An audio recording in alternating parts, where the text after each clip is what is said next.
Bah, exactement ce qu'il ne faut pas faire. Un petit booster pris comme ça peut t'empêcher de dormir. Un booster pris comme ça, eh bien ça peut te faire dormir pour toujours.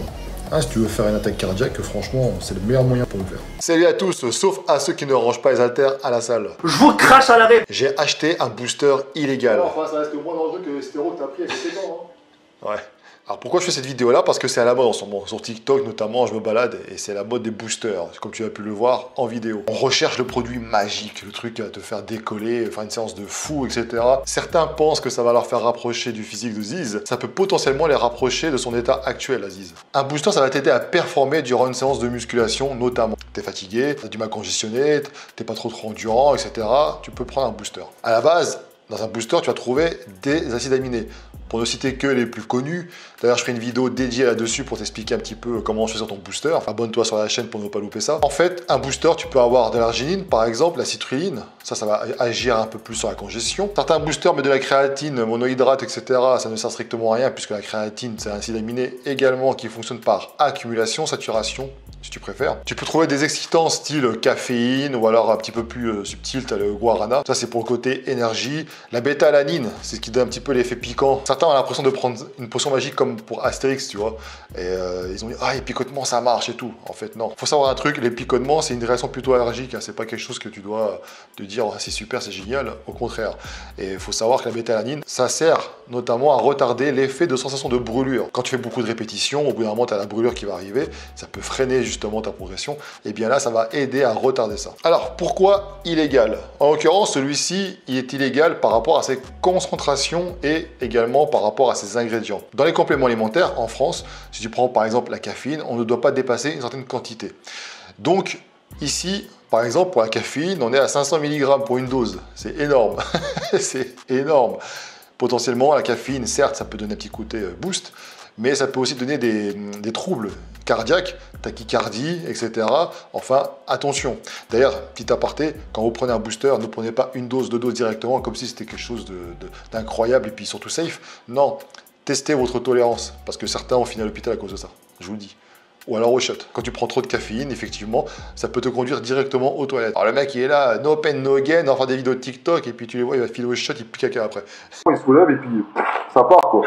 Moi, c'est ce que je dis, parce que tu sais, les mecs, ils disent, ouais, j'ai vomi, c'est positif. Mais il n'y a personne qui dit, ouais, je me suis chié dessus. Moi, je dis, si tu t'es jamais chié dessus à l'entraînement, c'est que tu t'es jamais entraîné, parce que malheureusement... Il y a également aussi donc les concentrations. Tu as aussi la présence d'ingrédients interdits, le fameux DMAA. Alors ça a été popularisé avec le fameux Jack 3D, première version. Quoi, ça interdit le DMAA? On disait que le DMAA s'était trouvé dans le géranium, une plante, tu vois. Donc c'était quelque chose de plutôt naturel. On s'est rendu compte qu'en final, c'était pas du tout le cas. Il n'y a pas de DMAA dans le géranium. Et donc c'était d'origine médicamenteuse. Ça peut être aussi interdit par rapport à la présence de dopants. Des personnes se sont fait condamner par rapport à ça. Ils mettaient des dérivés de produits, des excitants, etc., des drogues en fait, à l'intérieur de leur complément alimentaire. Quand tu es sportif de haut niveau, je te déconseille fortement de prendre des boosters qui viennent pas de France, ou en tout cas d'Europe, ou alors même des brûleurs de graisse, parce qu'il y en a pas mal qui sont fait épingler à cause de ça. Ils ajoutent des ingrédients qui sont reconnus comme dopants, et donc, ils sont épinglés par rapport à ça et ils sont virés des compétitions, ce qui est fort dommage. Encore une fois, c'est de l'ignorance et ça, vous pouvez justement travailler là-dessus en apprenant. Il faut savoir qu'il y a des ingrédients qui sont interdits dans les boosters. La Garcinia Gambrandia, par exemple, pour ne citer qu'elle, le citrus aurantium aussi. Alors, est-ce que c'est dangereux? Peut-être moins que Doron, je sais pas, pour soulever de terre. Tu as la référence? Bien souvent, comme je te l'ai dit, les boosters sont interdits en France parce qu'il y a des fortes concentrations. Les ingrédients sont là. Et en vrai, si tu prends un booster autorisé en France, avec des ingrédients classiques tels que je t'ai dit tout à l'heure, caféine, etc. Prenons la caféine par exemple. On a un booster en France qui est autorisé avec, je sais pas moi, 100 mg de caféine pour une dose. Tu as un booster que tu as acheté sur internet qui est donc interdit puisque sur une dose tu as 400 mg de caféine. Mais en fait en France, rien n'empêche la personne de prendre 4 fois la dose recommandée pour avoir à 400 mg, tu vois. Donc en soi, ça peut être potentiellement dangereux à partir du moment où tu vas faire des excès avec et également parce qu'il y a la présence de produits dopants ou des produits dérivés et qui sont potentiellement dangereux pour la santé. Les soucis que j'ai pu voir au cours de toutes ces années de tests, etc. et par rapport au retour client que j'ai eu aussi par rapport aux compléments alimentaires, souvent ce sont des problèmes cardiaques. Soit ce sont des personnes qui sont atteintes de troubles de base Et justement, le fait de prendre des excitants comme ça, à répétition, eh bien, ça a provoqué justement des ennuis de santé importants. Soit ce sont des personnes qui n'ont pas du tout toléré ces compléments-là. Tout ça pour te dire qu'il faut faire attention, ce n'est pas des bonbons, ce n'est pas des jouets. Les boosters, ce n'est pas non plus miraculeux. C'est pas parce que tu prends un booster que tu vas faire une séance incroyable. Un booster, ça va donner en fait un petit coup de boost. Un petit côté aussi, et je pense que ça va donner aussi un petit coup de boost là-dedans. Au niveau du mental, un peu comme ceux qui mettent de la musique, tu vois, sauf que ça coûte plus cher.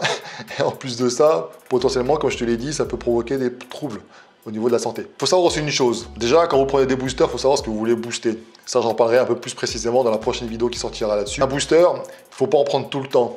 Parce que bien souvent, l'ingrédient numéro 1 là-dedans, c'est la caféine. D'accord? Donc, si tu prends de la caféine à répétition, régulièrement, au bout d'un moment, tu t'accommodes. Ça ne te fait plus rien. Donc, tu vas augmenter les doses. Et si tu augmentes les doses, tu augmentes aussi les risques probables d'avoir des troubles au niveau cardiaque, etc., etc. Idéalement, si tu souhaites prendre un booster, teste ta tolérance.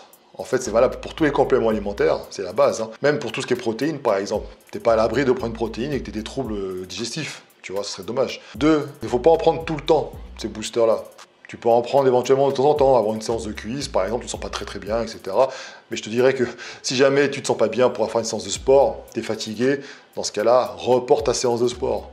Est-ce que ça va être productif? Non. Et troisièmement, il faut savoir que si tu es fatigué, tu prends un booster, tu vas avoir l'effet où tu vas monter, plein d'énergie, après avoir l'effet inverse, la descente. Et bien souvent, la descente, elle fait mal. J'ai même vu un mec limite faire un malaise à cause de ça, parce qu'il avait pris un truc vachement, il était excité, comme une puce, tu voyais l'entraînement, il était là, tac, tac, tac. Donc je doute qu'il avait pris que ça, mais bon. En tout cas, il nous a expliqué que c'était à cause du booster. Le gars a fini très mal. Donc attention aussi à ça. Et en plus de ça, si tu prends un booster, généralement les entraînements, vous les faites le soir. Si tu prends un booster le soir, même à 18h, tu auras des difficultés pour dormir. Si tu veux un booster, à la limite, tu peux te le préparer toi-même. Donc soit je te recommande éventuellement de prendre un booster plus naturel que tu vas trouver chez Nutrimuscle, petit moment promo, évidemment, avec le code NMIKI10 pour avoir 10%. Des produits de qualité, tu sais d'où ça vient, comment c'est composé, etc., etc. Soit tu peux aussi acheter les ingrédients séparément, si tu sais quoi booster et comment les booster, et préparer ton propre booster. Ça, ce sont des solutions, je vais te dire, les plus favorables. Donc ne cherche pas à dissimuler des lacunes que tu peux avoir avec ce genre de produit, c'est de trouver la cause. Tu vois que tes entraînements, tu ne progresses pas, etc. Peut-être que ton programme est à chier, ta récupération est à chier, peut-être que tu ne manges pas correctement, etc., etc.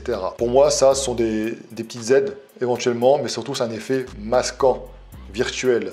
Ça te donne un petit côté comme ça où c'est bon, j'ai réussi à ma séance, etc. Mais en vrai, c'est pas tant que ça. Donc, je te dis, les boosters, attention. Et tout ce que vous voyez, les TikTokers, etc., qui prennent les boosters comme ça, sans eau, machin, il y en a un qui a fait ça, tout le monde fait pareil. C'est complètement débile. Franchement, je te le dis, toi qui me regardes.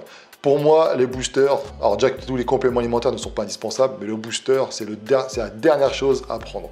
J'en prends de temps en temps, petit coup de mou, etc., ça peut m'arriver. Je ne vais pas en prendre tous les jours parce que beaucoup de potes à moi et moi-même, à l'époque où j'ai commencé vraiment la musculation, j'avais pris des boosters, j'en prenais tout le temps. Si j'avais pas mon booster avant mon entraînement, j'étais pas bien. Bizarre ça, parce que cet effet-là, ça ressemble un petit peu à quoi? À ceux qui prennent des drogues. Voilà. Donc je sais pas, dis-moi dans les commentaires ce que tu en penses. Et évidemment, si tu prends des boosters tout le temps, à chaque séance, quel type de booster que tu prends? Quel est pour toi le meilleur ingrédient que tu dois avoir dans ton booster pour que ce soit un booster efficace? J'espère que cette vidéo t'aura plu. Lâche un like, abonne-toi et je te dis à bientôt. Ciao.